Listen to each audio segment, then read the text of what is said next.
Hey everyone, welcome back to our podcast. Today we're diving into the hot topic of political polarization and echo chambers. It's something that's really impacting society lately. Absolutely. It feels like everywhere you look, people are more divided than ever. What's driving this increasing split?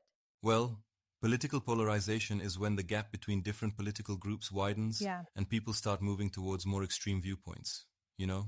Right, so it's not just about disagreeing on policies anymore, but actually becoming more extreme in our beliefs? Exactly. There are two types: ideological polarization, where beliefs become more extreme, Mm-hmm. and affective polarization, which is when people start disliking or distrusting those from the other political side. That's concerning. So, do you have examples of this happening? Oh, definitely. Take the US, for example. Democrats and Republicans are more divided than ever on issues like immigration, healthcare, gun control. Yeah. It's like there's no middle ground anymore. But some polarization is natural, isn't it? I mean, people will always have different values and priorities. Absolutely. Some level of polarization is normal and even healthy because it stimulates debate and helps refine policies. Right. But when it becomes extreme, that's when it can be dangerous. Dangerous how? What are the consequences of extreme polarization? Well, it leads to gridlock in government. Mm-hmm. Extreme partisanship makes compromise impossible, leading to stalled policies and inaction.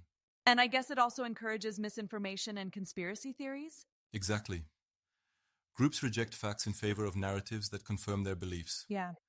Think about things like QAnon or election fraud claims. Right, and it can even increase hostility and violence between political groups. That's sadly true. We've seen instances like the January 6th Capitol riot in 2021, Mm-hmm. where polarization led to real-world violence. So, what's fueling this polarization? Media, perhaps? Yes, media plays a huge role, especially cable news and partisan outlets. Many have become ideologically driven, Yeah. focusing on narratives that appeal to their audience. Like how some networks lean left and others lean right. Exactly.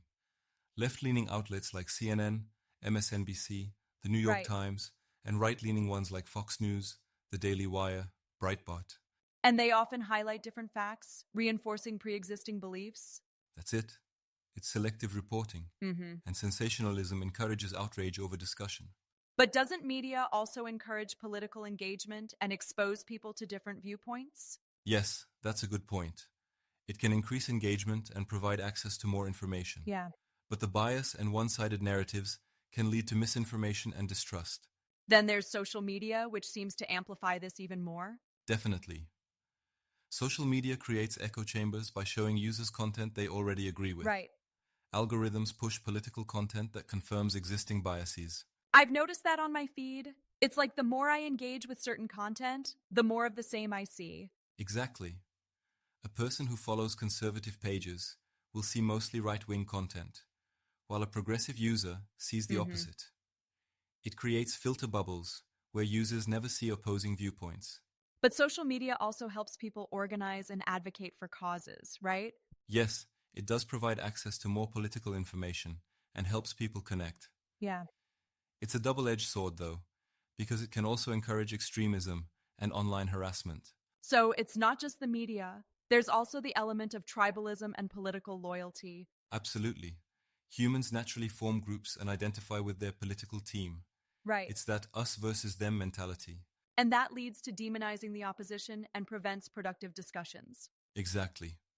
People distrust information from opposing groups, even if factual. Mm-hmm.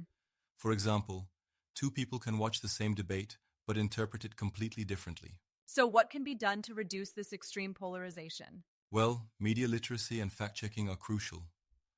Encouraging people to verify news sources before believing or sharing content can make a big difference. Supporting fact-checking organizations like Snopes or PolitiFact could help too. Definitely. Engaging with opposing views is also important. Talking with people from different political backgrounds and watching news sources outside your bubble can Right. broaden perspectives. What about reforms in elections or social media? Good question. Ranked choice voting could reduce extreme partisanship in elections. Mm-hmm. Regulating social media algorithms to show diverse perspectives might help as well. But isn't there a risk of infringing on free speech or manipulating what people see? That's a valid concern. It's a delicate balance between promoting diversity of thought and respecting individual freedoms. Yeah. Promoting civil discourse seems essential too. Teaching debate and compromise skills might help. Absolutely. Schools and organizations can play a role in Right. that. Politicians and media should also prioritize dialogue over division. Do you think polarization can ever be fully solved, or is it just a natural part of democracy? That's a tough one.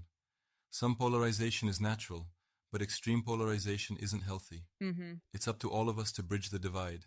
Well, here's hoping we can all find some common ground and have more conversations like this. Exactly. Thanks for diving into this topic with me. It's Yeah. been really enlightening. Thank you, and thanks to everyone listening. Until next time.